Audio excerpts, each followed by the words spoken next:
Reverend MeeLing, Reverend Susan MeeLing, Lady Dori, Belle, Susan MeeLing, gone by a few different names, no denying that. So, that being said, I'm going to continue on with the first book of Nephi, chapter 6. However, I'm going to continue on a real quick statement in regards to my prior video in reference to, yes, I acknowledge after my head injury on Palm Sunday in 2000, I did attempt to commit suicide. However, once I found out I was pregnant with my son, that was the end of that. As far as the needing to make sure that I was able to take care of what needed to be taken care of had clicked and made sense, there was the end of it. And thus, once that realization had come in, not that it mattered. I mean, realistically, as many times as I had attempted, and the ways that I had attempted, nobody would survive at all. The fact that I had taken as many pills and mixed it with a large amount of alcohol,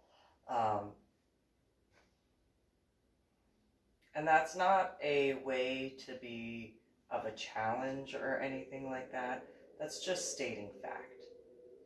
That's simply stating fact. Again, I can't tell a lie. I'm not a proponent of attempting suicide at all, or any of that. However, once realizing certain things needed to be handled and taken care of, that was it. And so I will leave it at that, and continue on as far as the reading is concerned from the Book of Mormon, 1 Nephi chapter 6.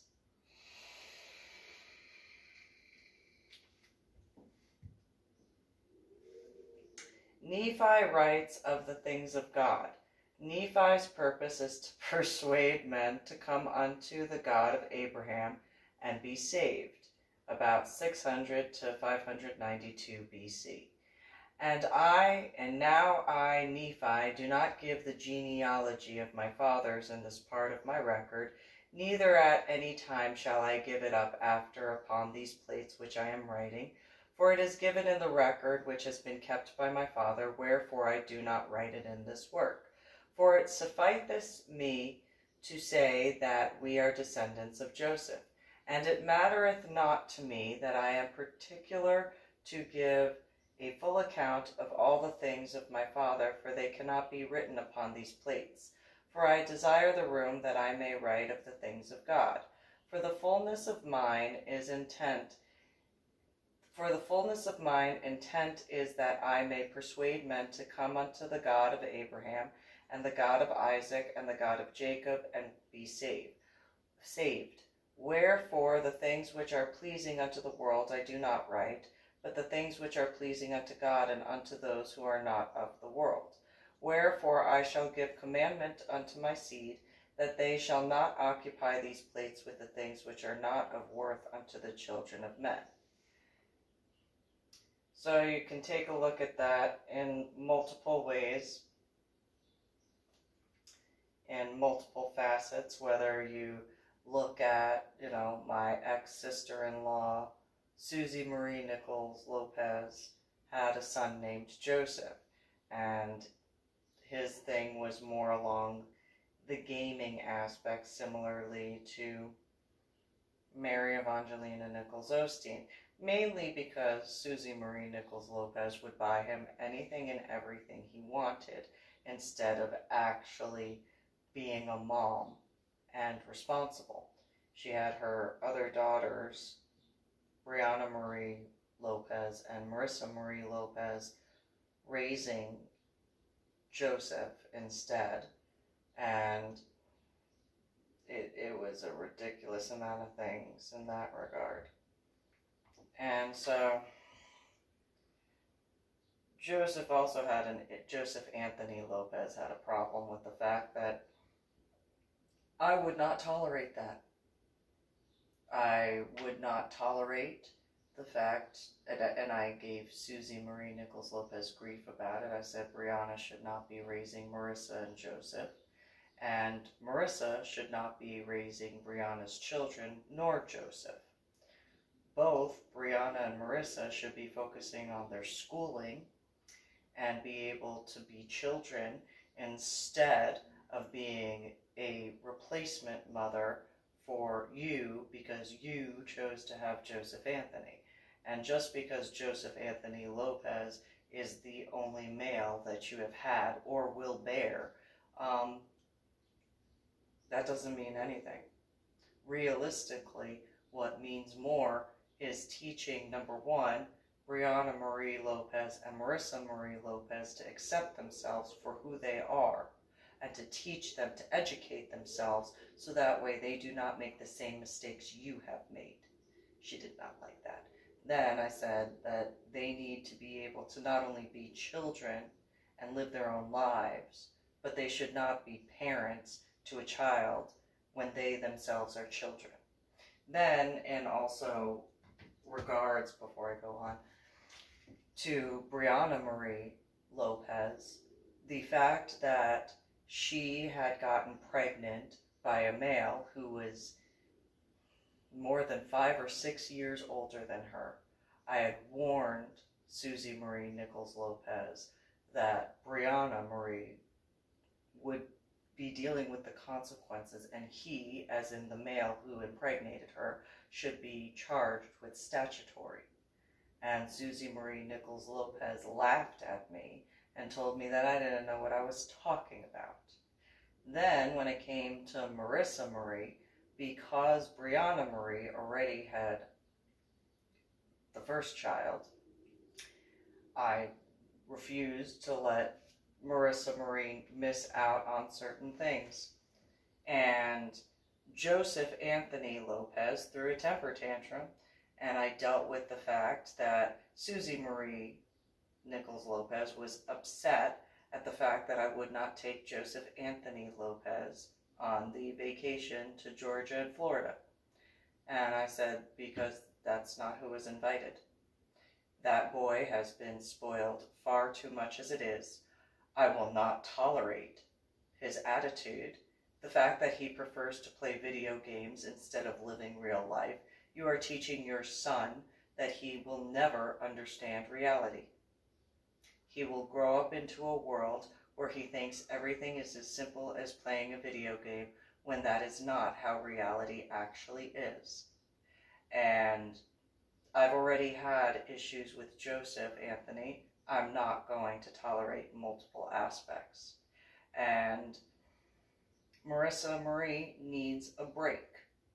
She does not need to constantly, she was born in the middle, and where instead of you teaching your daughters to be proud to be females and to own themselves instead of allowing others to own them, I will not perpetuate that. Not only that, Susie Marie Nichols-Lopez, because of your choice to treat your daughters the way you have, not only are you teaching them wrongly of that, but you are teaching your son, Joseph Anthony Lopez, that instead of being a genuinely good male, he is only good to be a whiny little... And I went on. And Susie Marie Nichols-Lopez got upset with me. I said, I don't care. I really, truthfully don't care about the fact that I upset your son. That is for you to deal with, not for me to deal with. That is for you to deal with. Why don't you actually be a mom? And she didn't really like that. I didn't really care. obviously. But then again, Susie Marie Nichols-Lopez was also warned to get a tubal ligation at minimum, use condoms with spermicidal lubricant, and apparently she wound up having 2 children with a different individual than who she was married to. Which, that's a whole other ball of wax. But yes, I very much warned her in a multitude of ways. I also told her that she needed to make sure that Brianna was taken care of. I was the one who actually gave Brianna an explanation in reference to various things. I had no problem doing so because Brianna also knew that despite the fact that I was very strict, she also knew she could come to me and get a truthful answer. She knew that she was not going to be lied to or get sugarcoating, which in the beginning of meeting Brianna, she did not like that at all. However, when she got older, she very much understood the reasoning for the bluntness. Partially because of the head injury on Palm Sunday in 2000. The other part was not in any offense towards Brianna Marie. It was actually to give her what her biological mother was not doing.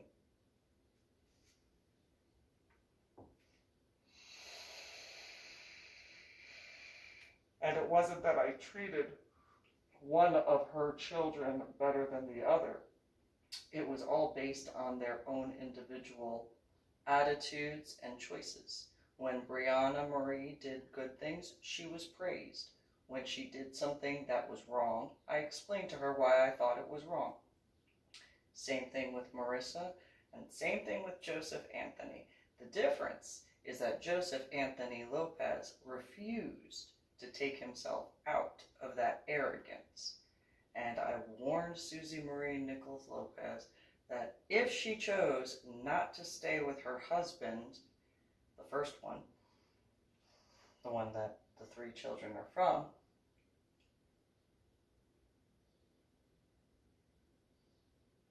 no male would tolerate the way she treated Joseph Anthony Lopez.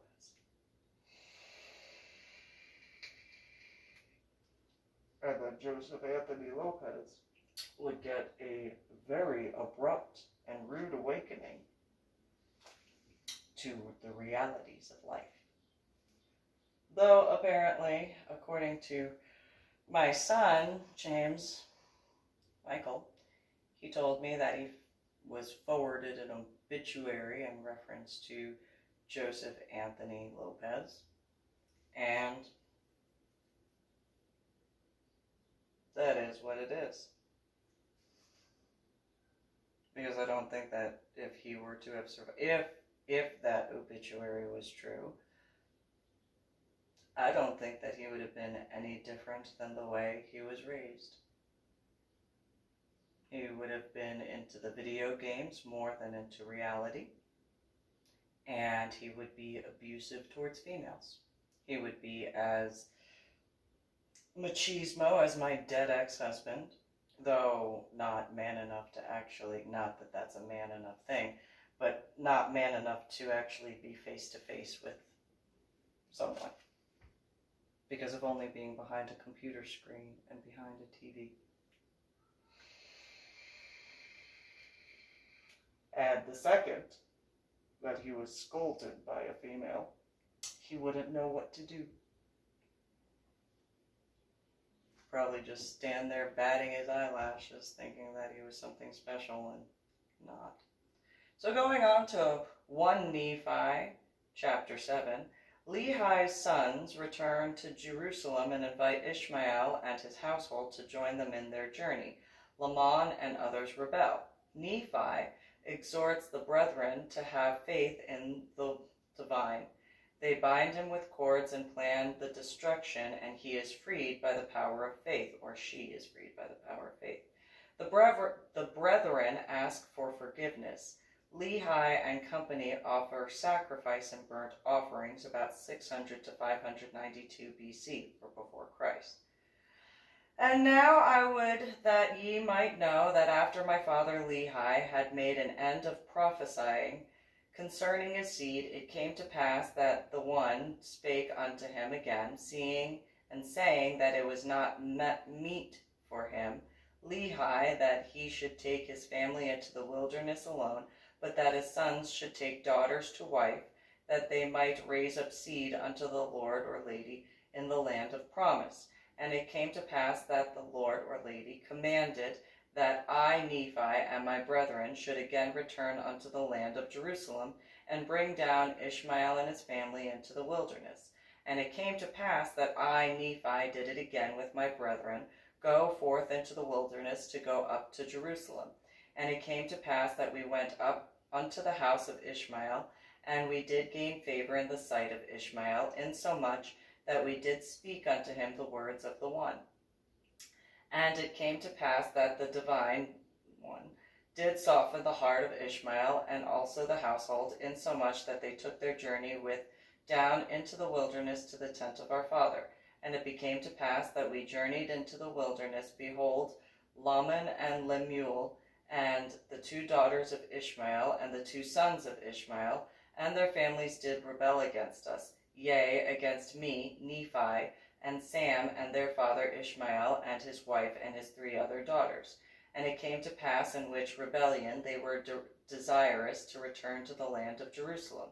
And now I, Nephi, being grieved for the hardness of their hearts, therefore I spake unto them, saying, Yea, even unto Laman and unto Lemuel, behold, ye are mine elder brethren, and how is it that ye are so hard in your hearts, and so blind in your minds, that ye need I, your younger, to speak unto you, yea, and set an example for you?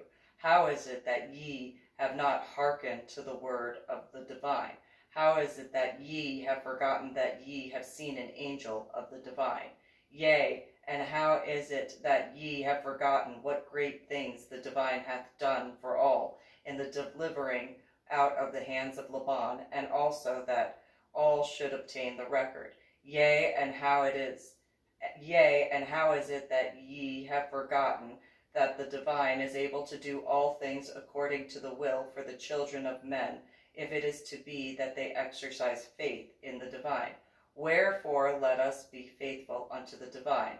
And if it so be that all are faithful to the divine, ye shall obtain the land of promise, and ye shall know at some future period what the word of the divine shall be fulfilled concerning the destruction of Jerusalem. For all things which the divine hath spoke concerning the destruction of Jerusalem must be fulfilled.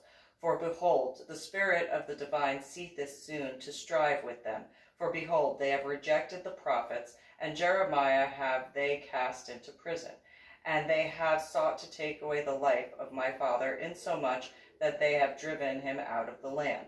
Now behold, I say unto you, that if ye will return unto Jerusalem, ye shall also perish with them. And now, if ye have choice, go up to the land, and remember the words which I speak unto you, that if ye go, ye will perish. For thus is the spirit of the divine constraineth me that I should speak. And it came to pass that when I, Nephi, had spoken these words unto my brethren, they were angry with me. And it came to pass that they did lay their hands upon me, for behold, they were exceedingly wroth, and they did bind me with cords, for they sought to take away my life, that they might leave me in the wilderness to be devoured by wild beasts.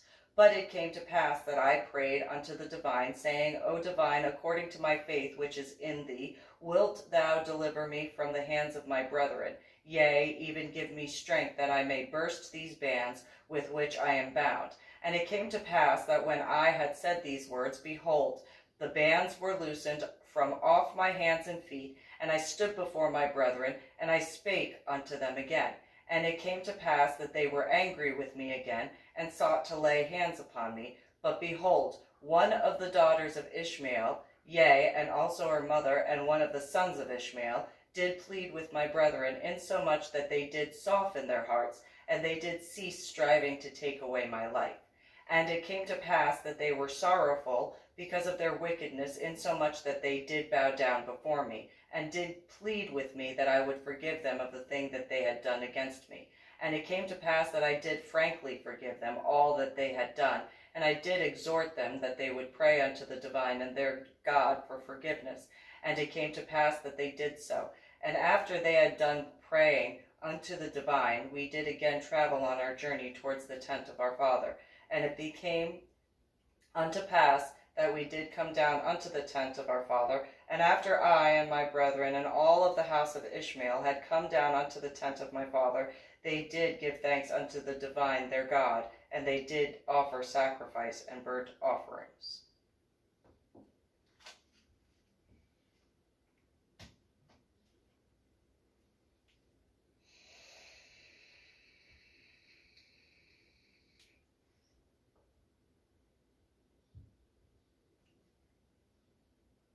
That would be 1 Nephi, chapter 7, as I read. Reverend MeeLing, Reverend Susan MeeLing, Lady Dori, Belle, Susan MeeLing, been known by a few names.